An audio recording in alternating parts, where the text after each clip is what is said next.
Pelajaran Bahasa Indonesia kelas 12 semester 2. Kali ini kita akan masuk materi kita yang ketiga, yaitu tentang kritik dan esai.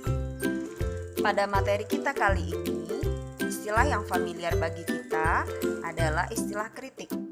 Lantas, apa pula itu esai? Untuk mengetahui perbedaan keduanya, silakan saksikan dan pahami video pembelajaran teacher sampai tuntas. Selain artikel, resensi, dan ulasan, dalam kolom bebas juga ada kritik dan esai. Kedua jenis teks ini sangat menarik untuk dipelajari karena dapat memberi wawasan sekaligus berpikir kritis dalam menilai karya orang lain. Kritik dan esai adalah dua tulisan yang hampir sama. Keduanya sama-sama mengungkapkan pendapat atau argumen. Namun, penulis kritik dan esai haruslah melakukan analisis dan penilaian secara objektif terlebih dahulu agar dapat dipercaya. Kritik dalam pelajaran ini adalah kritik yang didasarkan atas analisis yang mendalam. Karya yang dikritik biasanya berupa karya seni, baik karya sastra, musik, buku, maupun film. Berbeda dengan kritik yang fokusnya adalah menilai karya, esai lebih mengarah pada cara pandang seseorang terhadap suatu objek atau fenomena, tidak selalu terhadap karya. Baiklah Ananda, kita masuk bagian pertama materi kita kali ini, yaitu membandingkan kritik dan esai karya sastra. Pada bagian ini, tujuan pembelajaran kita yang pertama, Ananda nanti mampu mengidentifikasi unsur kritik dan esai. Yang kedua, Ananda mampu membandingkan kritik dan esai. Baik, langsung saja untuk tujuan mengidentifikasi unsur kritik dan esai. Yang pertama, unsur kritik sastra. Kritik berisi tentang penilaian atas kelebihan dan kelemahan sebuah karya secara objektif, disertai dengan data-data pendukung, baik sinopsis karya, alasan logis, maupun teori-teori yang mendukung. Sedangkan unsur esai pada sastra, esai membahas satu hal saja dari sudut pandang pribadi atau unsur secara subjektif. Subjektivitas penulis esai tercermin dari penggunaan kata ganti saya. Baik, kita masuk tujuan pembelajaran kita yang kedua, yaitu membandingkan kritik dan esai. Perbandingan kritik dan esai didasarkan atas dua hal. Yang pertama, berdasarkan pengetahuan yang disajikan. Berdasarkan pengetahuan yang disajikan, objek kajian kritik adalah karya. Misalnya, seni musik, sastra, tari, drama, film, atau lukisan. Sedangkan esai, objek kajian dapat berupa karya atau fenomena.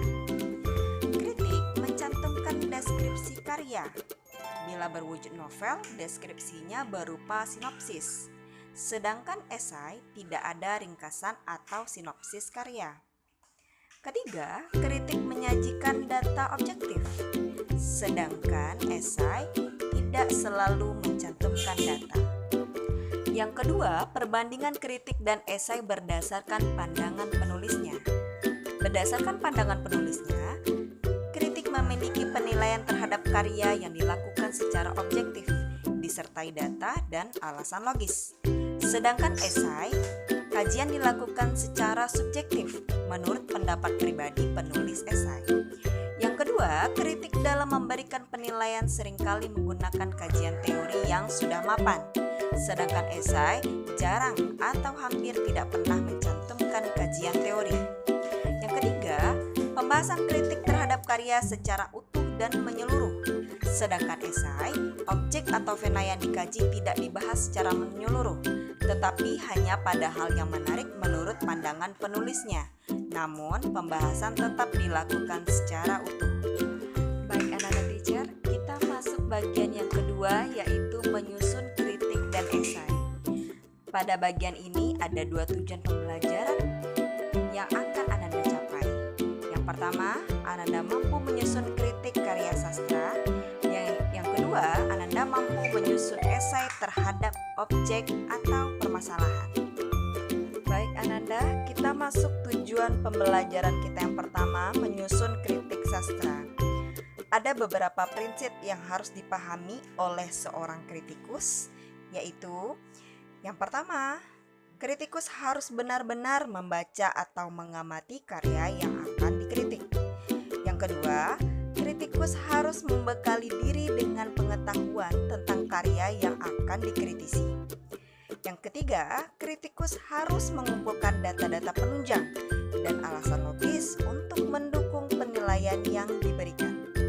Yang keempat, kritik yang disampaikan tidak hanya mengungkapkan kelemahan, tetapi harus seimbang dengan kelebihannya.